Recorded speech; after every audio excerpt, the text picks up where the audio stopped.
शस्त्रपूजा आपण दसऱ्याला करतो की नाही, शस्त्रांची पूजा आपण करता की नाही? ते तेवढ्या पुरतं नसतं. इथल्या भूमीने पराक्रम पाहिलाय, इथल्या भूमीने अनेक वीरांनी अनेक महापुरुषांनी इथं रक्त सांडलंय आणि त्या प्राणांची आहुती दिली. त्याचा गौरव किंवा त्याचं स्मरण म्हणून आपण दसऱ्याला शस्त्रांची पूजा करतो. महिषासुर मर्दिनीने 9 दिवस 9 रात्र महिषासुराचा निपात केला. तिला कुठेही वेळ नव्हता रंगाच्या साड्या नेसायला, तिला कुठेही वेळ नव्हता नटायला थटायला आणि गरबा खेळायला. आम्ही नवरात्र असंच साजरं करतो.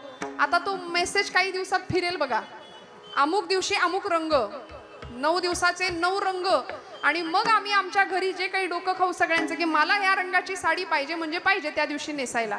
मला माफ करा, कुठल्याही शास्त्रात कुठल्याही धर्मपुराणात असं लिहिलेलं नाहीये की देवीनी या दिवशी अमुक रंगाची साडी नेसली होती. मला लिहिलं असेल तर मला आणून दाखवा, माझ्याही अभ्यासात भर पडेल.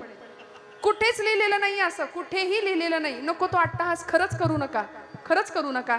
त्याऐवजी देवी सप्तशती, देवी भागवत, आमच्या मुलींना स्वसंरक्षणाचे धडे देऊया.